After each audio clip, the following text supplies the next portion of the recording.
You wouldn't drive a car out of alignment. The wheels would drag, your grip would tighten, fuel consumption is increased, and it's just not as safe. But sometimes, as people, we force ourselves to work hard, push ourselves, and sometimes we'll drive the wrong way even when something feels off, which leads to frustration and burnout. So, what does it mean when a person isn't aligned, and how do we avoid this? Hello, I am Jennifer, and welcome to Prison Coaching, where we talk openly and honestly about the things that keep us from being our best. I am a certified and practicing life coach, and I'm here to share with you why together is sometimes better.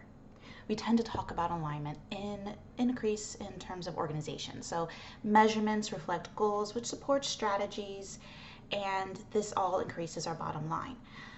Or maybe tests measure objectives that are derived from a curriculum. Does our practice match theory, etc.? You get the picture. But organizations actually tend to be pretty bad at alignment, which is great for job security for me. But the real reason organizations don't routinely master alignment is because they're led by individuals. Individuals are people, and people need help aligning their values, priorities, and actions.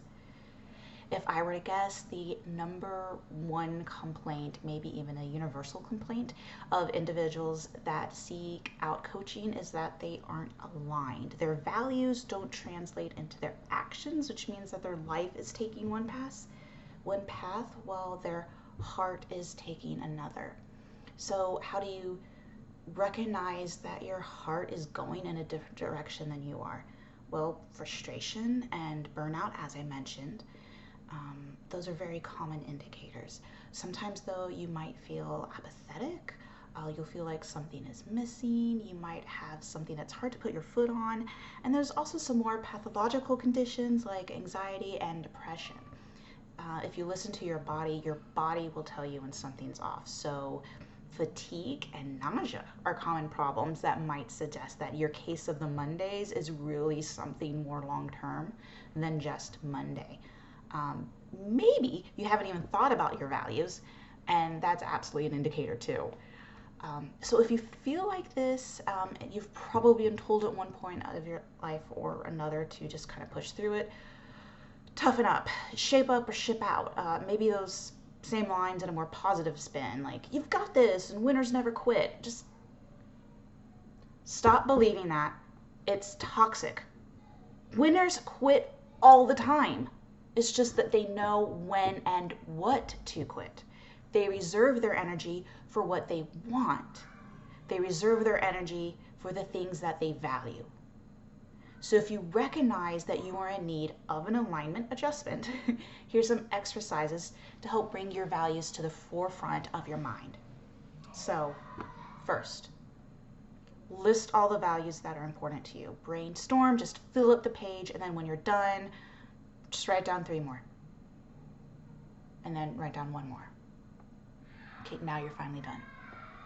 Now cross off half that list. And then half again.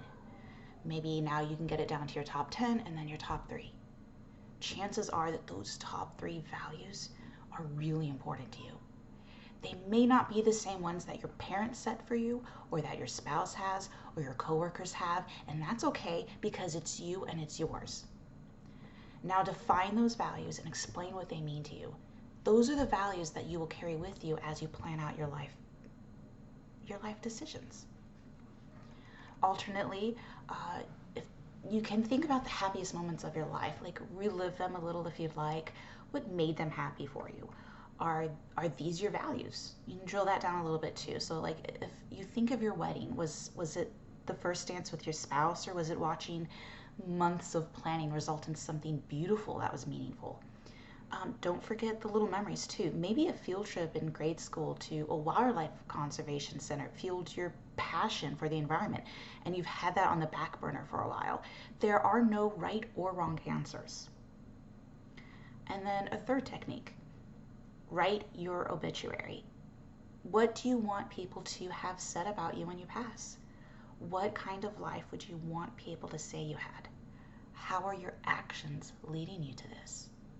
Were you a man or a woman of your word? Maybe that means you value honesty. Or were you always able to lend a hand? Generosity.